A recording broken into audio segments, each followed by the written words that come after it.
So let me go ahead and give you that in what capacity I'm talking about this data engineering. So participants, I hope you are for a reason that you want to go ahead and get yourself skilled as a data engineer. That is why you are here. But who will certify? It is me that I'll certify? No, it is going to be certified by Microsoft. So Microsoft will go ahead and certify you as a data engineer. So when Microsoft is going to go ahead and certify you as a data engineer, Microsoft will go ahead and certify you based upon the certification exam that you are about to give, that is Azure DP 203, where Azure will go ahead and assess in this certification a skill or set of skills, you can call it, that focuses on handling data. What is that? They'll focus on data. So if you look at the data, are you good enough to handle the storage part of it? That means you can find a way to store it. If you can find a way to store it, will you be in a position to go ahead and do the processing out of it? So based upon this exact science, they are trying to go ahead and look around your skills. And for this, you are required to use thoroughly Microsoft Azure. This is at a very high level I gave you. While you want to go ahead and explore more about it, the product details, that is the certification details, we can discuss later. But let's come to the syllabus part of it. Because what you will be required to learn, or what is that you are required to go ahead and learn, is something now is very important. So participants at a very high level, they have given us a certification overview that says if you are sitting for this exam, you are required to bring a subject matter expertise in handling data that can be structured in nature, that can be unstructured in nature, that can be batch data, that can be streaming data. So you should be good at consolidating the data, transforming the data, and building solutions around it. Now I know that is a big English jargon. Simple. Get any type of data when it is given to you, you need to go ahead and do processing. That is the meaning of this entire line. So as a data engineer, you will be given any kind of data structure like tabular structures, files, volumes. So you will be extracting the data from those structures and build solutions around it.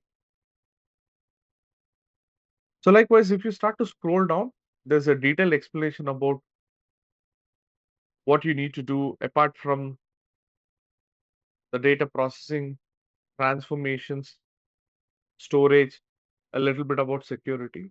And you need to help your business teams around it because business is the one that is going to take meaningful extraction from the data. So you will be required to go ahead and work with the business teams by using tools and techniques and services.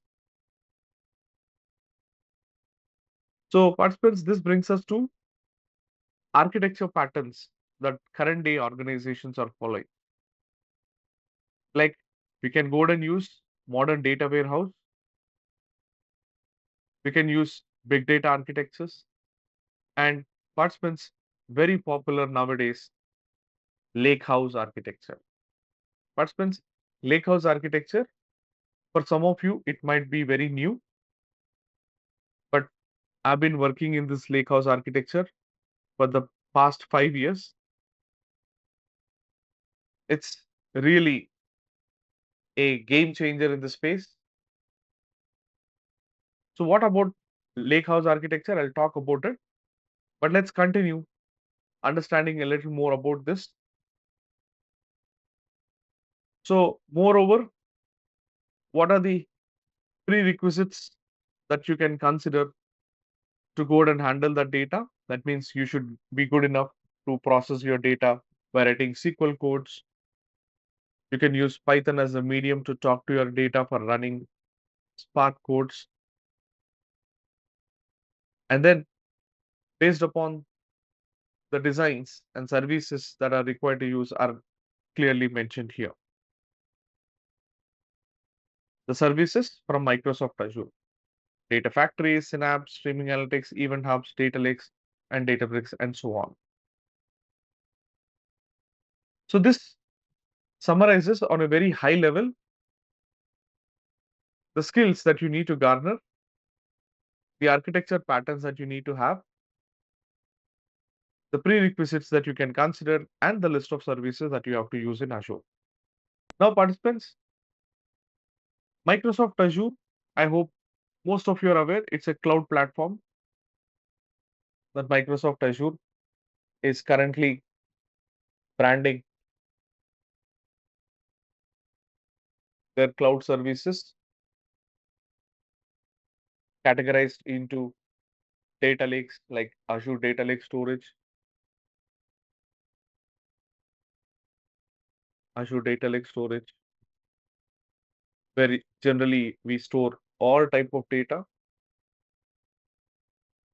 Next, Azure is currently branding their ETL capabilities via Data Factory. You'll see Data Factory, Azure Data Factory. Azure does go ahead and brand their services for lakehouse architecture backed up by Synapse and Databricks.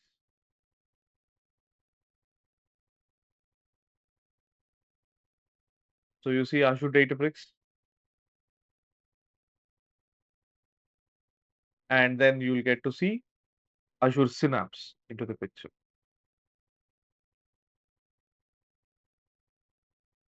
So participants, now let me go ahead and give you a very high level for what purposes they use this. Participants, at a very high level, if you look at Azure, Azure does go ahead and offer their services categorized to Data Factory, Data Lakes. For what purpose we use Data Factory? We use Data Factory to go ahead, apologies, let's start with Data Lakes. So Data Lakes is the starting point where we store our data. What kind of data? Structured data and unstructured data. Remember this part. Participants, if you're very new to the ecosystem of Azure, just memorize this for what we use. Azure Data Lake Storage means they store the data in that. Fine. Next, they go ahead and do the processing with SQL.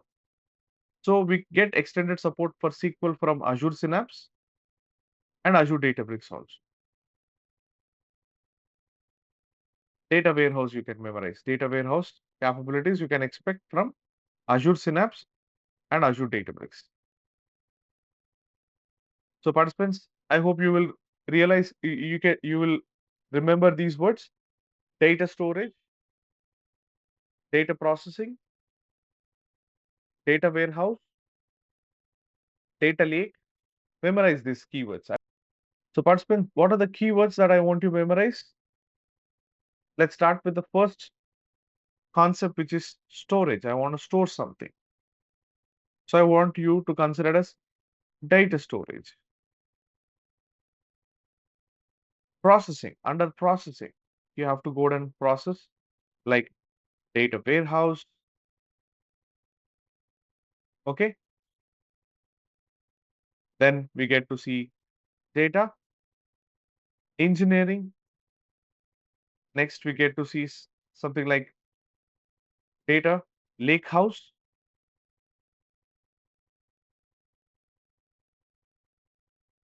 Data under the processing, we start with data engineering. Let's start to put it in a way that you can easily memorize. So I'll start with data engineering. Then I'll go and process my data warehouse with regards to SQL. And participants, you might be hearing about people go ahead and talk something called data science. So participants, data science is a module that you can handle on Azure Synapse and Azure Databricks also. And when it comes to handling Data can be handled by handling streaming, real-time streaming, or for now, let's just mention as stream. So these are the few keywords that I want you to memorize, everyone. And based upon these keywords only, you'll get to see the services are being offered to us. Microsoft understood the competition. Microsoft, what did they do is they understood the competition that if we start giving these services like this, they felt maybe they'll be outdated or the competition is going to be very stiff because a lot of companies are now moving into the cloud practice and they expect everything to be available at one place. Now, to have the curtain raised for this, Microsoft decided to go ahead and say thank you to this certification exam. This examination is saying bye bye. Microsoft said, no, we don't want to go and make people, we don't want to go and continue the certification. And the very much twist in the story, participants, for all of you is that this guy is getting retired by 31st of March. Hardly another 20 days. He'll be saying thank you. Now, participants, imagine yourself now, you sitting in a place and thinking about writing DP203 straight away, drop. Now comes after the retirement of this, there should be someone to continue the story, right? If you go to watch a movie, the story continues. It does not go and end at the interval, right? Intermission. So we expect twists happening into the story. Even after the interval or the first part of the story, now you eagerly wait what is going to happen into the second part of the story.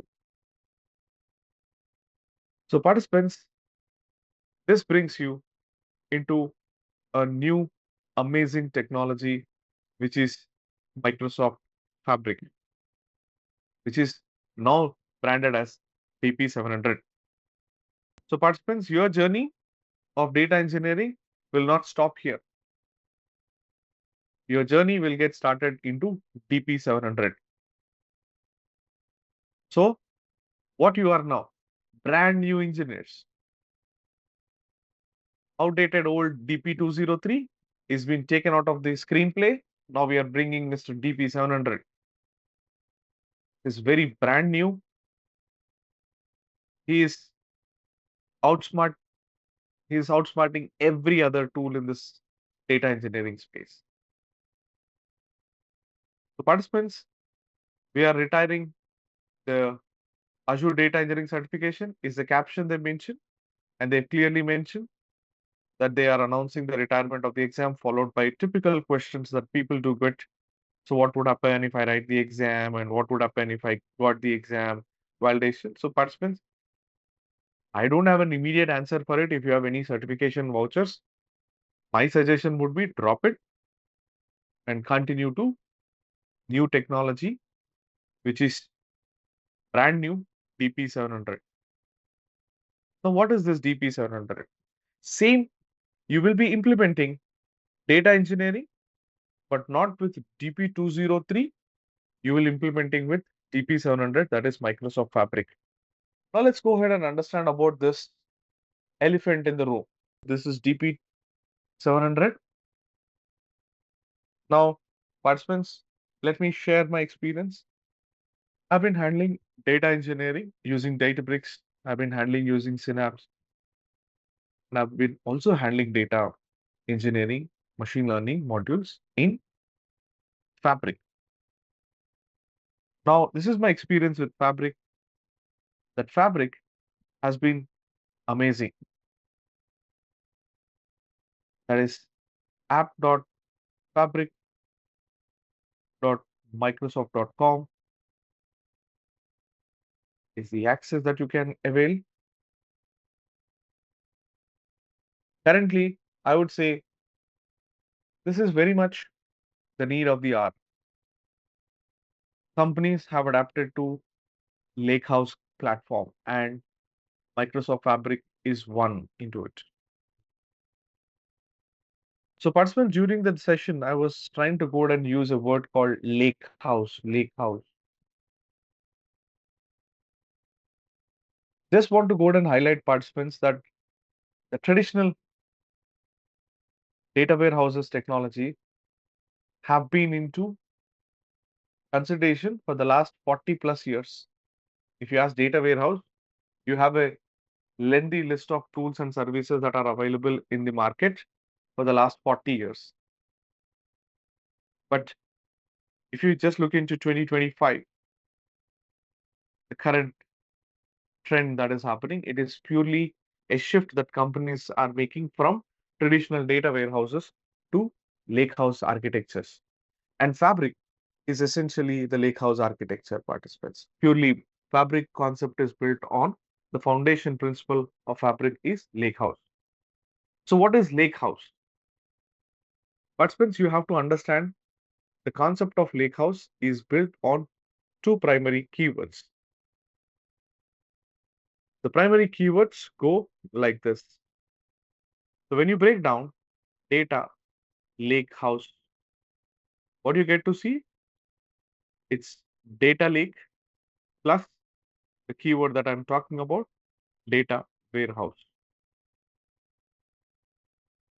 So data lake essentially offers storage for your data and the warehouse, data warehouse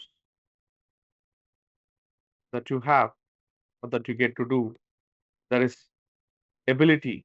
Data warehouse is the ability that you go and do the querying of your data, querying your data. What are the methods you use? You use SQL and Spark.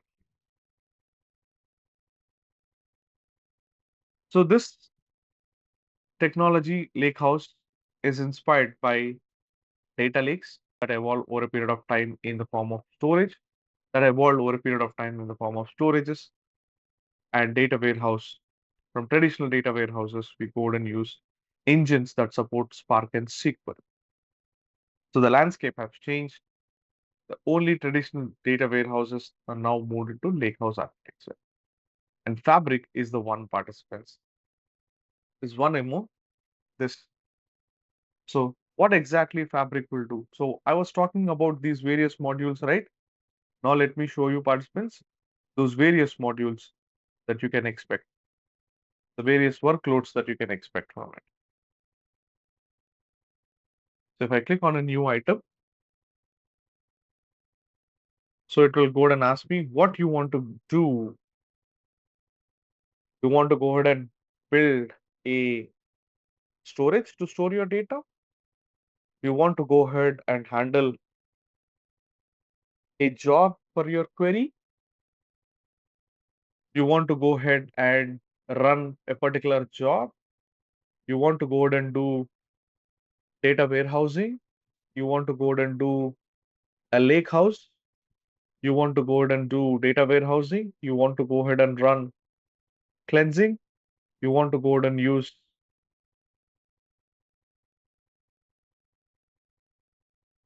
what do you call it as, yeah, when it comes to machine learning, you want to go ahead and build a model. You want to go ahead and write your jobs. You want to create an experiment. You want to track your data. You want to visualize your data. You want to develop. So all modules with the idea of